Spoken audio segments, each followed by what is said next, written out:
Well, hello indie people, and in this video it's all about relationship advice from an autistic person who's been in a relationship for the past 6-7 years with my now fiancée Nicola, just giving people advice who are on the spectrum about the world of relationships. But also if you're dating someone who's autistic as well, maybe this video might give you some ideas of how to progress your relationship forward, or make it better and improve it. But this type of video, me talking about autism and things, is something that I talk about on a weekly basis on this channel. So if you like what you hear, like what you see, and you want to stick around, make sure you click the subscribe button and that notification bell for more videos like this. So really, the first thing I want to talk about when it comes to any relationship, it doesn't matter if you're autistic or not, communication. Communication is king when it comes to relationships. Me and Nicola, for example, we've been together for nearly 7 years, but there have been times where our communication has broken down. Maybe I've misunderstood what Nicola said, which typically is the thing that happens,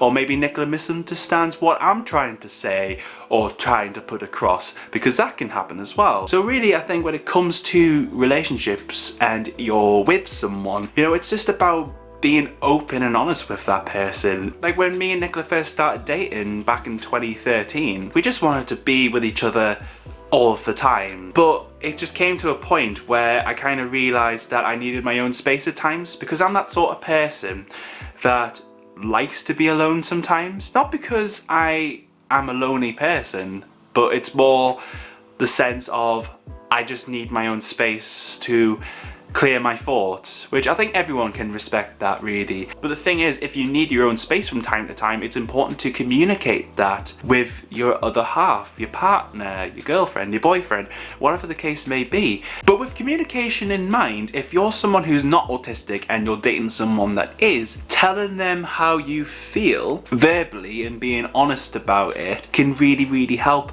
Because sometimes when I've talked to Nicola about things and she's sobbing over just for this scenario, she's sobbing over a carrot. For unbeknown reason, I have to actually ask her why, because it just doesn't make sense. Like, why would she be crying over a carrot for?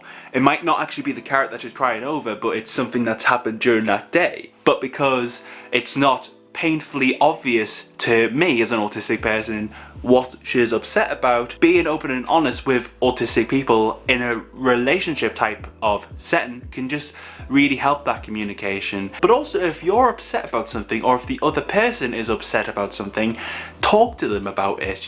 Don't hide away and think that they're going to figure out what's happening. Have some clear dialogue, because there's been so many times, not just with myself and Nicola, but with friends and family, where something's happened and there's just no communication and the relationship just breaks down over a carrot. I'm going with the carrot again. I think carrots are going to be the theme of this video, to be honest. But when someone's upset about something, ask them how they're feeling, or try to work it out. But just by being clear with your communication, verbally, non-verbally, and just having good communication between yourself and the autistic person, it just can help a relationship massively. Now, the second bit of advice when it comes to relationships that autistic people like myself overlook quite a lot of the time, and that's just my own opinion: romantic stuff, buying flowers, going out for a meal, all of those types of things. Like, when it comes to that sort of thing, I've gotten better over a number of years. I just wasn't really that in tune with my romantic self. So if you're someone on the spectrum who finds the romantic side of things a bit cheesy, a bit self-indulgent, just trust me, I fully understand it. I find a lot of the romantic stuff really cheesy, really cheap, and just... So just to talk about some of the romantic stuff that I've done, it might help you.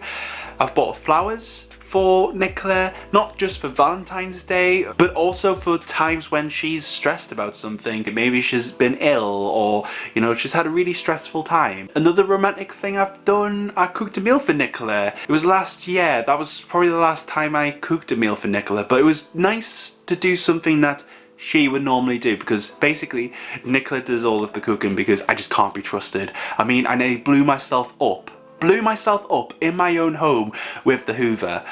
that's probably a story for another time. But just doing nice little gestures just to remind them that you love them and you mean something to them just really helps. Now the third thing I wanted to talk about is attachments.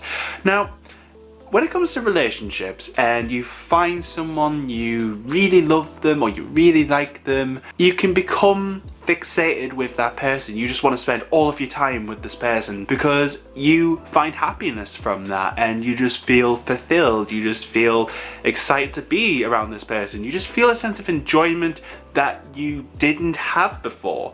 And I'm going to wholeheartedly put my hands up here and say, I am very guilty of this. It would get to the point where I would text someone constantly just asking them what they were doing, where they were at.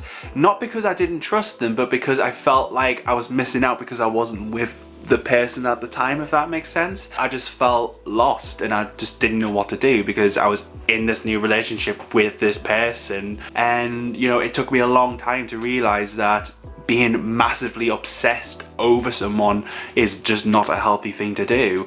But I think when it comes to fixations on your other half and, you know, wanting to be with them, that's a normal thing. But I think it's about communicating with your partner what your needs are. If you have issues with fixating and, you know, becoming obsessed with stuff, it's important to tell the other person. Communication is king, and talking about the things that you get fixated over, how you feel, I think is incredibly important to ensuring you maintain a healthy relationship. Not just romantically, but any other kind of relationship that you might have in the future. Now, the next thing I wanted to talk about is anxiety, which can influence the way that we behave, the way we think and things. Because when I met Nicola in 2013, she was a very anxious person. She was very anxious about going to new places. It's a lot better now, but at the time it was really a challenge to overcome and to help her with. But this is why I wanted to talk about anxiety here, because I know a lot of autistic people who have talked in my comment section about being anxious about doing new things, about going to a new shop or talking to new people, because it's a scary thing. It's an unknown, which for me, I can fully understand, you know, the scary thing about the unknown is a scary thing. If you're with someone who is autistic and they have anxieties about things, just helping them through it can be really helpful.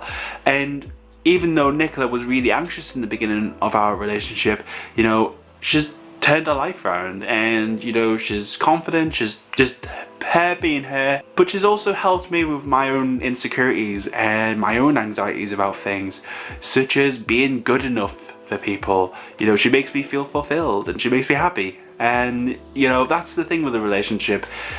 We can all have our own insecurities, our own anxieties about things, but if we have good communication, we can just talk about it and help each other. Now, the next point I want to talk about is keeping in touch with your friends and family, because when you're in a relationship with someone and if you're really in love or obsessed or fixated on this one human being out of the billions of people on the planet, it can be difficult for an autistic person sometimes to remember that there are other people. If you're seeing this person 24/7 and, you know, you build a new routine around this person, it's just important to have time apart and see your friends and see your family, whether you're autistic or whether you're not autistic. If you're seeing people outside of the relationship, it keeps things healthy. Experiencing things that you're not experiencing with your other half, which you can bring back to your partner and you can talk through it and just,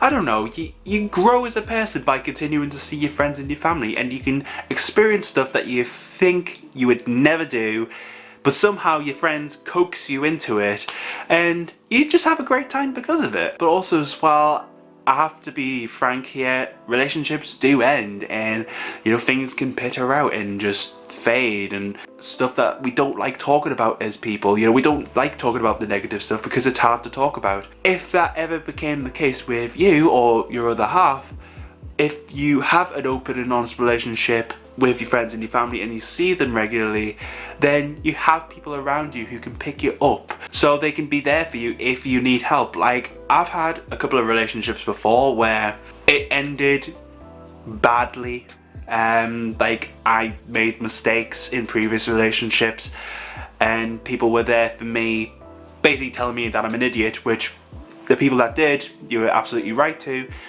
but they were there for me regardless. And you know, I learned from that experience and made changes that, you know, helped me in future relationships. It's so good having a healthy relationship with your friends and with your family, because it can really help in those instances where a relationship ends, but also it's good having a break away from your other half and, like I say, just experiencing different things without them there. And like I say, communication is king. And I just want to thank you for watching this video. If you've got anything to comment, if you agreed with some of the stuff I said, disagreed, let us all know down below in the comments. It would be great to hear from you. Thank you so much for watching, and I hope to see you next time.